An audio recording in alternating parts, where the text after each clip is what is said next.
Assalamualaikum warahmatullahi wabarakatuh. Salam Om Swastiastu, Namo Buddhaya, salam kebajikan, salam sejahtera bagi kita semua. Yang terhormat Bapak, Ibu Guru, serta teman-teman yang saya banggakan.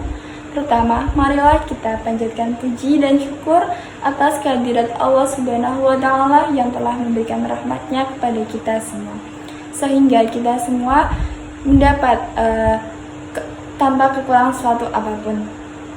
Dalam kesempatan kali ini, saya Fatia Rahman dari 12 IPS 2 absen 18 akan menyampaikan pidato yang berjudul Suarakan Suaramu dalam Pemilu Tanpa Golput.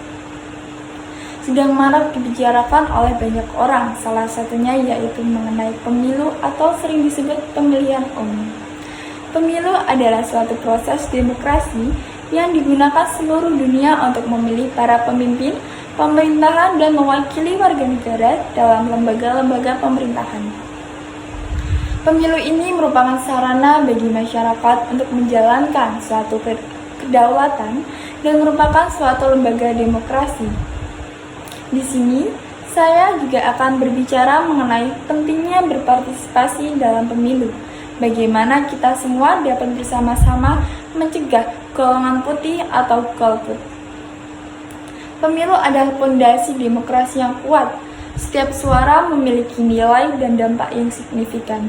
Namun, seringkali mereka melihat sebagian orang merasa apatis atau merasa bahwa suara mereka tidak membuat suatu perubahan. Bahkan, ada seseorang yang bingung ingin memilih siapa kandidat yang pantas untuk menjadi seorang pemimpin dan sedang mempertimbangkan untuk tidak memilih siapapun. Dahulu pernah ada kampanye yang dimana mengajak kepada semua orang untuk tidak memilih suatu politis yang sedang bertarung pada konteks politik itu. Kampanye tersebut diusung oleh salah satu tokoh bernama Arief Budiman. Beliau merupakan seorang aktivis besar di Indonesia. Beliau pernah berkata di dalam perjalanannya, dia merasa bahwa jalan yang terbaik memanglah kita harus tetap ikut memilih. Golput merupakan bentuk suatu kampanye kekecewaan atas permainan buruk sang penguasa yang membuat para masyarakat merasa tidak memiliki pilihan yang terbaik. Di negara yang sudah demokrasi ini, sebaiknya kita harus tetap memilih dan tetap pergi untuk menggunakan hak suara kita. Karena setiap suara memiliki dampak yang besar untuk masa depan yang akan datang. Cara golput ini sebenarnya sudah tidak efektif dengan perkembangan zaman yang semakin maju dan juga munculnya sosial media. Dengan mudahnya kita berkomunikasi, mengkritik, memberi saran, dan masukan dan bahkan menyuarakan akan banyak hal itu sangatlah mudah. Kita bisa dengan bersama-sama membuat suatu ide, topik yang dapat menarik perhatian banyak orang dan menjadi perbincangan banyak orang, menjadi trending topik di semua sosial media.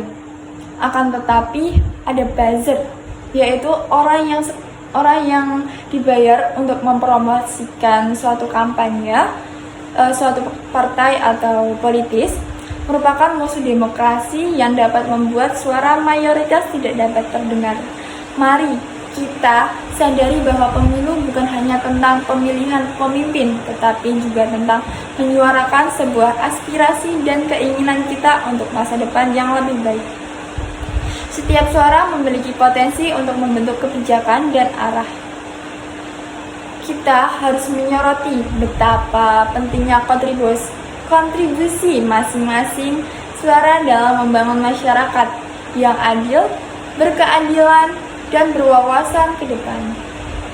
Selain itu, mari kita tingkatkan pendidikan politik di tengah masyarakat dengan pengetahuan yang lebih baik tentang calon program dan isu-isu penting. Orang akan merasa lebih termotivasi untuk memilih pemimpin. Kampanye edukasi juga dapat dilakukan melalui berbagai media dan forum diskusi. Mari kita ciptakan lingkungan yang mendukung partisipasi dalam pemilu, dorongan diskusi terbuka, berbagai informasi, dan menghargai perbedaan pendapat. Semua ini dapat menciptakan suasana yang positif dan memotivasi setiap warga negara untuk berpartisipasi aktif dalam proses demokrasi. Jalan terbaik dalam demokrasi ini adalah kita terutama generasi muda, harus menyuarakan kebaikan dan nilai yang kita anut. Kita juga dapat menyuarakan suara kita serta isi pikiran kita. Apabila kita sudah berjuang mendapatkan pemilu yang baik dan jujur, maka di saat pencoblosan tidak ada lagi alasan kita untuk golput. Jangan golput, ingat. Tanpa mencoblos atau menggunakan hak pilih kita, pekerjaan menjadi orang baik yang dapat menyuarakan suatu nilai-nilai yang baik menjadi tidak berguna, dan suatu perbuatan dalam kehidupan berbangsa dan bernegara, khususnya untuk kepentingan negara Indonesia, tidak bisa dicapai kalau hanya dengan berdiam diri atau golput. Karena pemilu tahun ini akan memilih pemimpin nasional, meski tidak memilih, tentu saja mau tidak mau mendukung atau menentang mereka yang golput harus mengikuti suara orang lain yang ikut memilih. Oleh karena itu, manfaatkanlah hak suara kita yang paling penting, yaitu hak untuk memilih. Cara terbaik adalah untuk mengubah negara ini menjadi lebih baik. Selain itu, Indonesia juga perlu dipimpin oleh orang-orang terbaik. Maka, janganlah menjadi masyarakat yang hanya mementingkan materi atau sekelompok orang yang menggunakan politik ini untuk mencari berbagi uang. Bapak Ibu guru dan teman-teman sekalian, mari kita bersama-sama melawan golput dan jadikan pemilu sebagai wujud nyata partisipasi masyarakat dalam pembangunan negara. Suara kita, hak kita semua memiliki kekuatan yang luar biasa untuk mencapai suatu perubahan positif. Semoga apa yang telah saya sampaikan ini berguna untuk kita semua, terutama dalam menambah wawasan kita semua mengenai pentingnya ikut serta menyuarakan hak pilih kita dalam pemilu. Mohon maaf apabila ada kesalahan dalam bertutur kata. Atas perhatiannya saya ucapkan terima kasih. Wassalamualaikum warahmatullahi wabarakatuh. Salam Om Santi Sandi Om, nama budaya, salam kebajikan.